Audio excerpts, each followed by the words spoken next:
ओम कर्पूरगौरम करुणावतारम संसार सारम भुजगेन्द्रहारम सदा वसंतम हृदयारविंदे भवम भवानी सहितम नमामि। नमस्कार, मैं हूं आचार्य विक्रमादित्य। आचार्य वाणी में आपका स्वागत है और आज का हमारा जो विषय है कर्क राशि वालों के लिए कैसा रहेगा ग्रहों का योगायोग मई के आरंभ काल में। देखिए, ग्रहों का परिवर्तन का योग जो है वो मई में बड़ा अद्भुत प्रकार का बन रहा है। 12 साल बाद बृहस्पति परिवर्तित होकर वृषभ राशि में प्रवेश कर रहे हैं और आपकी राशि के अनुसार से यदि बात करा जाए तो वो लाभ का स्थान है। बृहस्पति वहाँ पर सुंदर तरीके से विराजमान होंगे पूरे वर्ष भर।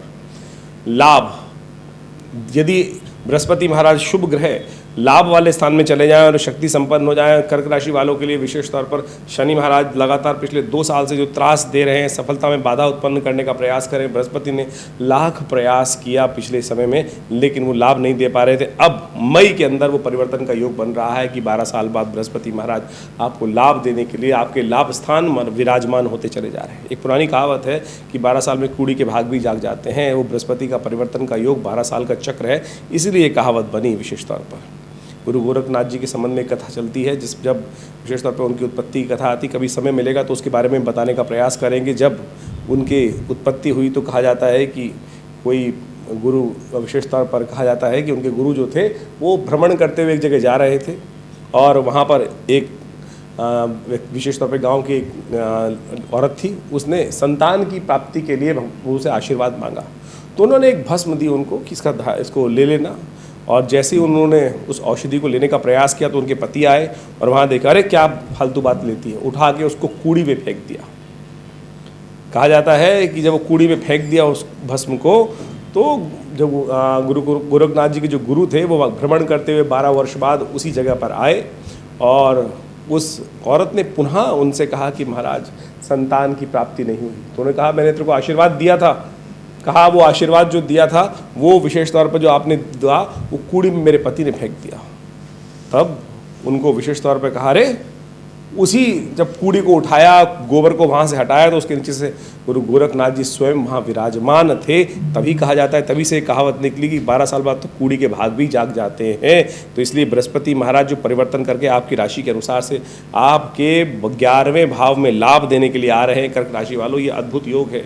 चाहे वो बच्चे हैं, चाहे वो व्यवसायी हैं, चाहे वो किसी भी वर्ग के व्यक्ति हैं, उन सब के लिए लाभ के स्थान प्रशस्त होने के सुंदर योग बनते दिखाई दे रहे हैं। लाभेश होकर, विशेष तौर पर भाग्येश होकर परिवर्तन का योग बन रहा है। ये अद्भुत रहेगा, चमत्कारिक रहेगा। कर्क राशि वालों के लिए अद्भुत परिवर्तन का योग बन रहा है। खैर, अब हम बात कर रहे हैं मई के पहले भाग में किस प्रकार का ग्रहों का योगायोग और भी परिवर्तन का योग बनाएंगे, वो सब आपको सिलसिलेवार तरीके से समझने का प्रयास करना चाहिए।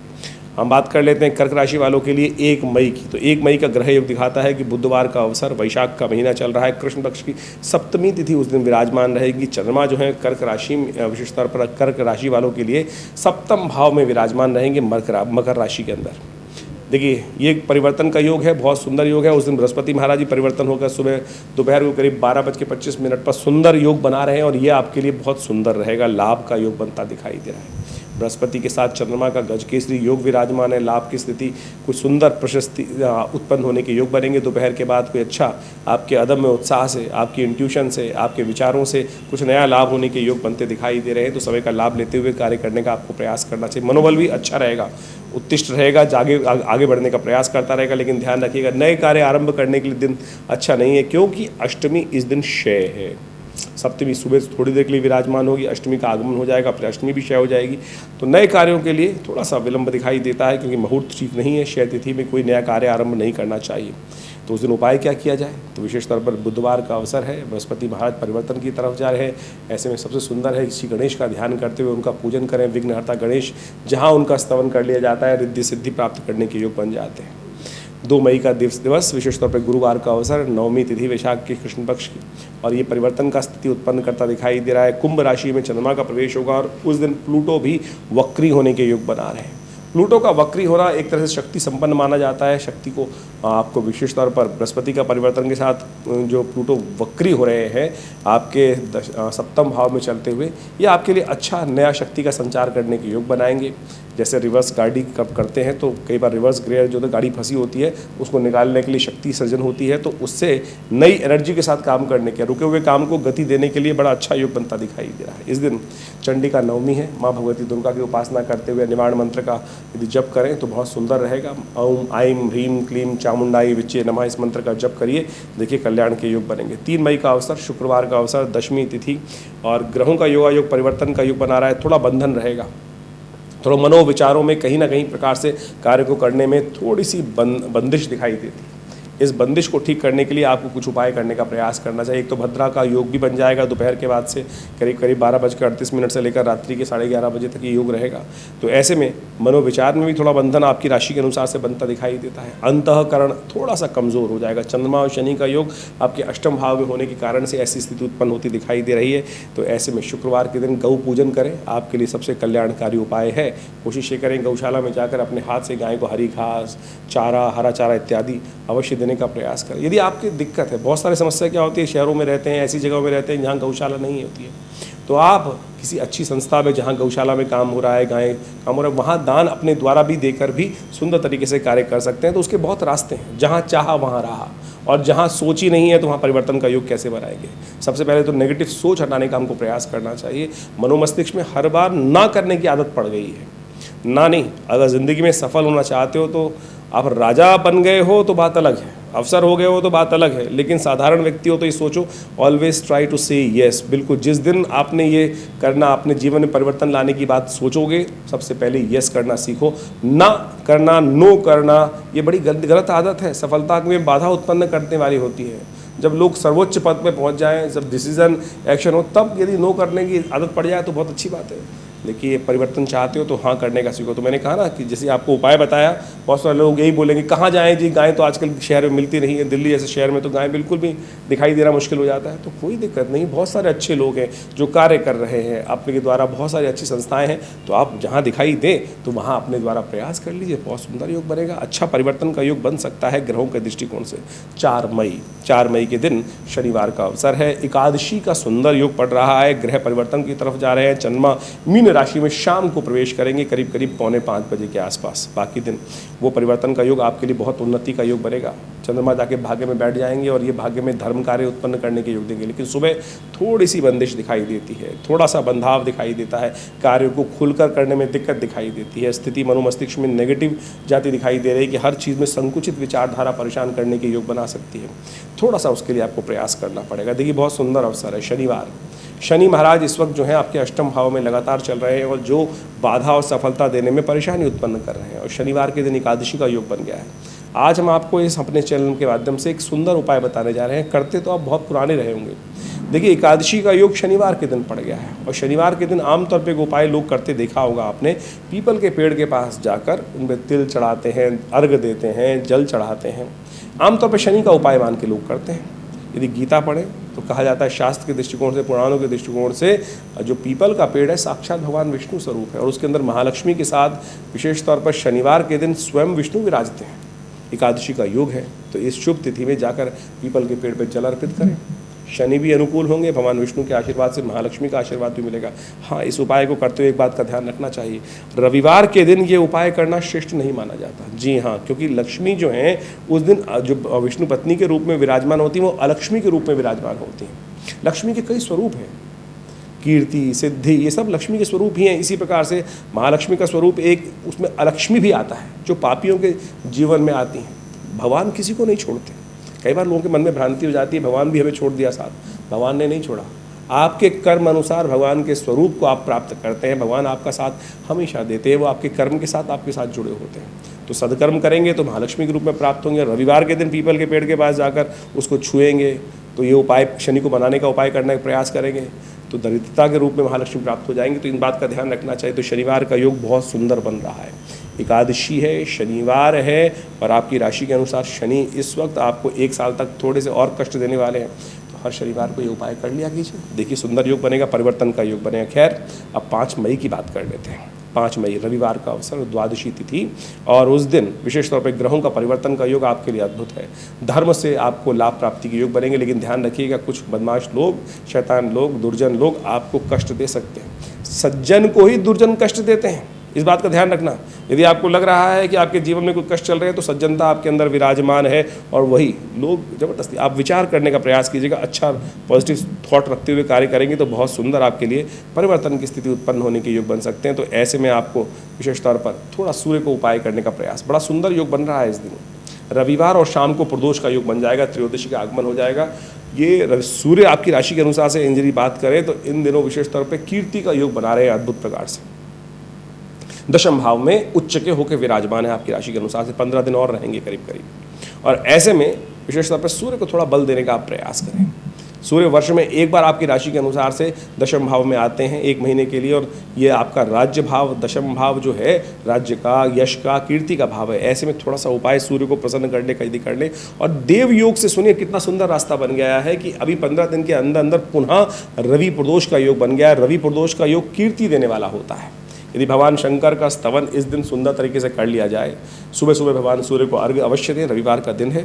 शाम के समय जब सूर्यास्त हो जाए उससे 40 मिनट तक भगवान शंकर के मंदिर में जाकर गंगा जल से भगवान का अभिषेक, सुंदर तरीके से दूध से भगवान का अभिषेक, गंगा जल से भगवान का अभिषेक यदि करें प्रदोष काल में, यानी सूर्यास्त से लेकर 48 मिनट तक का जो समय है उस काल में, तो भगवान शंकर स्वयं सुंदर आशीर्वाद प्रदान करेंगे। और जब भगवान शंकर का स्वयं आशीर्वाद मिल जाए, शास्त्रोक्त है, मेरी बनाई हुई कल्पना नहीं है, तो आप कोशिश ये करें, सुंदर शास्त्र में विधान है कि प्रदोष काल में जो भगवान शिव की आराधना करते हैं, ऐसा हो ही नहीं सकता कि शिव का आशीर्वाद ना मिले, प्रार्थना स्वीकार होती ही है। तो इस प्रदोष का लाभ ले लीजिए, सर्वार्थ सिद्धि योग विद्यमान है और लाभ के योग प्रशस्त होते दिखाई दे रहे हैं। 6 मई का अवसर, सोमवार का तिथि, त्रयोदशी उदय तिथि के रूप में विराजमान रहेगी। ग्रह आपके अनुकूल है सुंदर तरीके से, और आपको आगे बढ़ने के सुंदर मार्ग प्रशस्त होते दिखाई देंगे। आगे बढ़ने से आपको लाभ प्राप्ति के योग बनते भी दिखाई देंगे। ग्रह बिल्कुल अनुकूल है सुंदर तरीके से, लेकिन ध्यान रखिएगा शुक्र इन दिनों अस्त चल रहे हैं, और शुक्र के अस्त होने के कारण से वैभव में थोड़ी कमी आती दिखाई दे रही है। तो ऐसे में थोड़ा दूध का दान करिए, खीर का दान कीजिए, और हो सके तो चावल का दान कीजिए, कल्याण के योग बनेंगे। भद्रा रहेगी इस दिन, दोपहर को करीब 2:40 से आरंभ होकर रात्रि तक रहेगी। तो 2 बजे से पहले ही नए कार्य आरंभ करने का मुहूर्त अच्छा दिखाई देता है।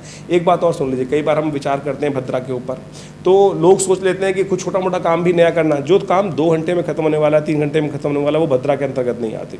लंबे चलने वाले काम मुहूर्त से जो करते हैं, नया कोई प्रोजेक्ट बड़ा हाथ में लेना है, महीनों तक कार्य करना है, ऐसे बड़े कार्यों के अंदर मकान का आरंभ करना है, कोई नया विवाह इत्यादि करना है, तो उसमें भद्रा अवश्य देखनी चाहिए। तो अनुष्ठान बड़ा करना है तो उन समय भद्रा अवश्य देखने का प्रयास करना चाहिए।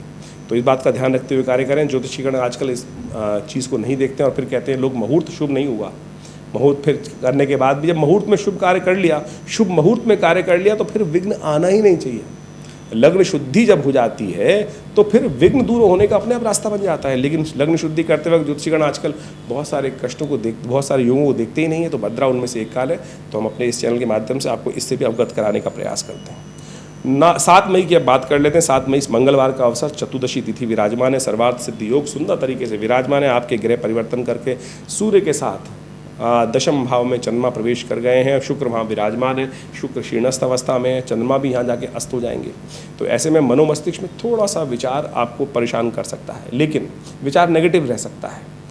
नुकसान के योग बिल्कुल नहीं दिखाई देते हैं, लेकिन विचार का क्या करेंगे, मन जो है उसका क्या करेंगे। मन कुट कुट कुट कुट करता रहेगा, और उस मन को प्रशस्त करने के लिए आपको विशेष तौर पे कुछ उपाय करने की ज़रूरत है, हिम्मत जगाने की ज़रूरत है। मंगलवार का अवसर है, सुंदरकांड का पाठ करें, हनुमान चालीसा का पाठ करें, हनुमान जी को स्तवन करने का प्रयास करें। इसी ग्रह योग को देखते हुए हमने इस दिन सुंदर तरीके से आश्रम पर भी एक सुंदरकांड का कार्यक्रम रखा है, जो शाम को शुरू होगा 6 बजे से।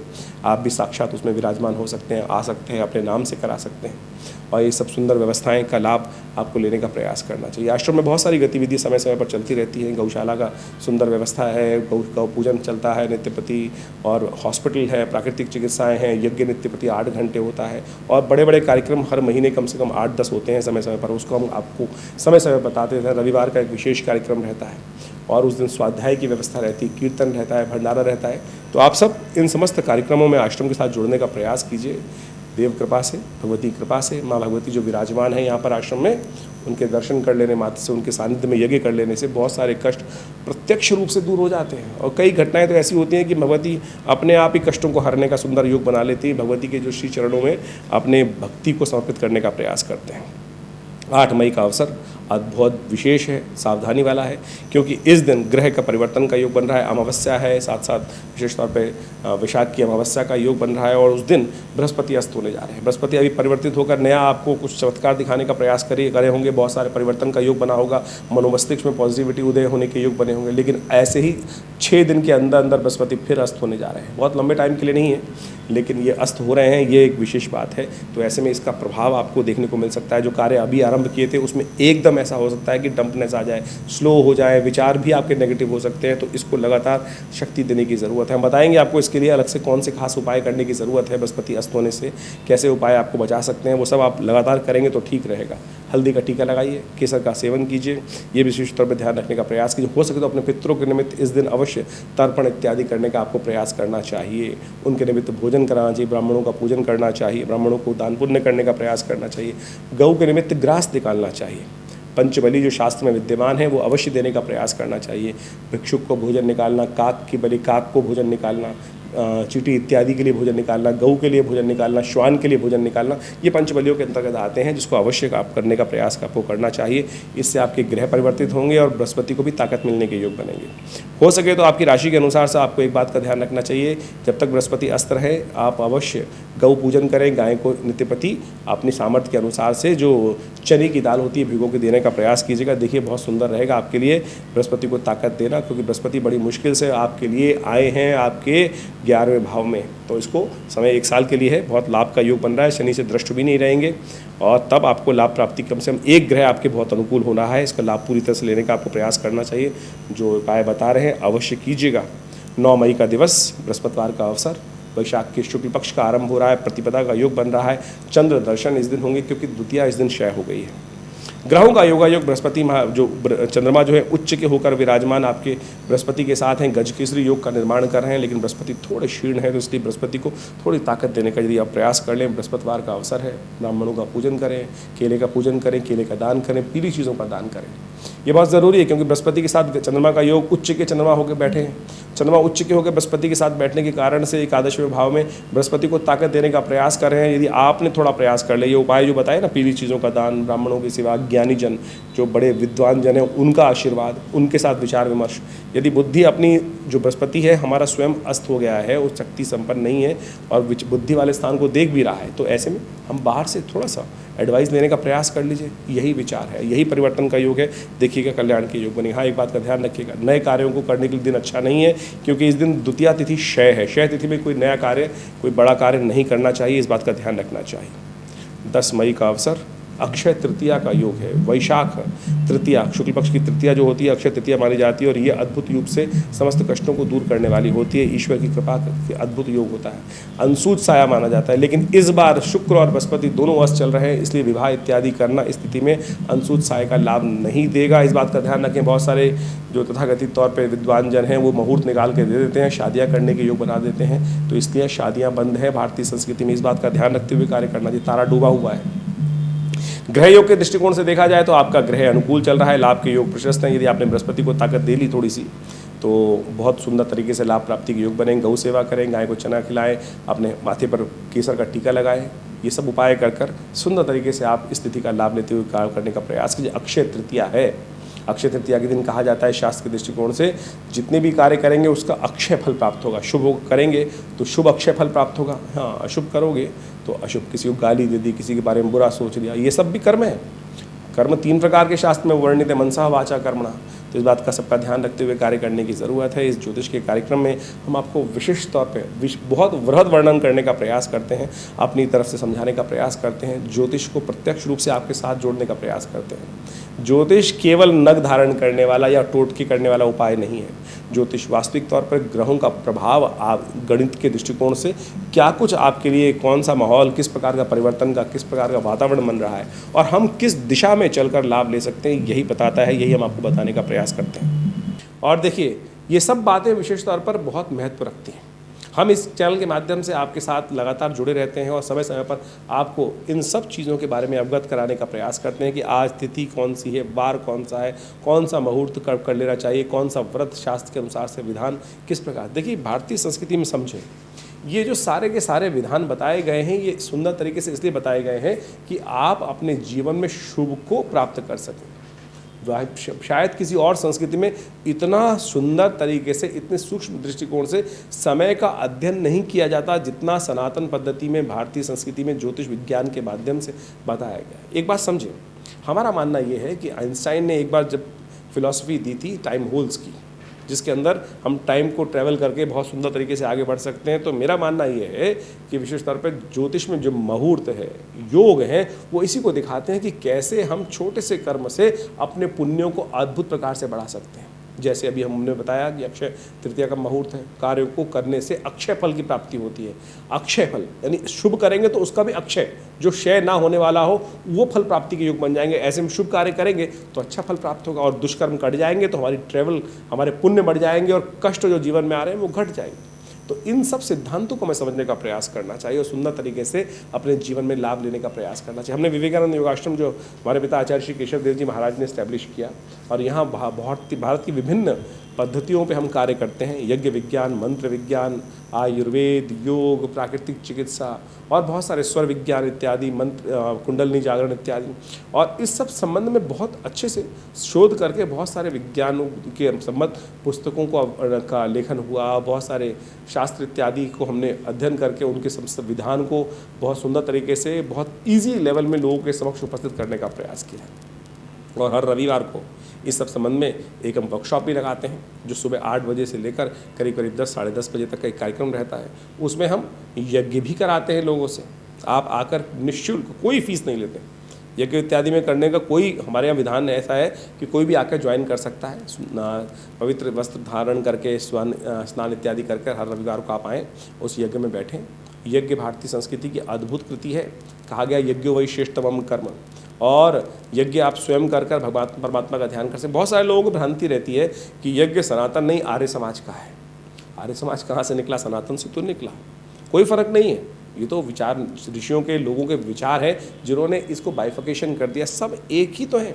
और सनातन पद्धति में तो यज्ञ का इतना वर्णन है, यदि यजुर्वेद आप उठा के देखें तो उसमें तो सहस्त्रों लाखों यज्ञों का वर्णन आता है। और सब मूर्ति पूजक उपासक। हम वास्तविक तौर पर समझें कि मूर्ति पूजा या निराकार ब्रह्म की उपासना कोई अलग थोड़ी है। और मूर्ति पूजा करने से आपके जीवन में एक सरलता आती है, विश्वास जागता है कि हम जिसकी तरफ आराधना करने जा रहे हैं और उससे कैसे जीवन में आगे बढ़ने के सुंदर योग बनेंगे। तो इन सब सिद्धांतों को आप समझते हुए कार्य करें कि वह मूर्ति पूजा वास्तविक तौर पे सनातन पद्धति में जो बनाई गई है वो मूर्ति की एक सूक्ष्म मूर्ति की नहीं, प्राण प्रतिष्ठित मूर्ति करने की, वहाँ पूजा करने की शास्त्र में वर्णन आज्ञा मिलती है। आप समझें, हम पहले मूर्ति को पूजा करने से पहले उसकी प्राण प्रतिष्ठा करते हैं और उसके बाद उनका पूजन करते हैं, भगवान का शिव विग्रह शक्ति का उसके संचार करने के उपरांत उनकी यथाविधि भगवान को ही मानकर, साक्षात परमात्मा को मानकर, परमात्मा के अंश रूप में, उनके साक्षात स्वरूप में उनकी आराधना करने का शास्त्र में वर्णन किया गया है। और जैसे ही कभी बाई चांस भगवान न करे मूर्ति खंडित हो जाती है तो उस मूर्ति को हम प्रवाहित कर देते हैं, तब उसके बाद पूजने योग नहीं रहती। तो हम ये सोचें कि हम कहीं ना कहीं भ्रांति में फंस जाते हैं कि मूर्ति पूजक किसी रूप में, वो वास्तविक तौर पर परमात्मा के अंश, परमात्मा को एक स्वरूप देकर एक ईश्वरवाद का प्रतीक, साक्षात हमारे संस्कृति में जो विधान बताया गया उसको ही प्रतीक माना जाता है। और ये आपके ग्रहों के दोषों को ठीक करने में जो ज्योतिष ने बहुत सुंदर तरीके से अध्यात्म के साथ इन सब मुहूर्तों को उपयोग करते हुए इन पूजा पद्धति, कर्मकांड के सिद्धांतों को विकसित किया है, ये बड़े अद्भुत हैं, वैज्ञानिक हैं। जैसा हमने कहा कि ये मुहूर्त जो होते हैं ना, एक छोटा सा कर्म कर कर जो हम जीवन में कष्ट भोगते हैं, किस लिए भोगते हैं? क्योंकि हमारे द्वारा किए गए पता नहीं पुनर्जन्म में, किस जन्म में कोई कष्ट, कोई अपराध किया गया, कोई दुष्कर्म किया गया, उसी का तो भोग हमारे जीवन में प्राप्त होता है। कोई शुभ करेंगे तो शुभ भोग प्राप्त होगा, अशुभ कर्म हुआ तो अशुभ भोग प्राप्त होता है।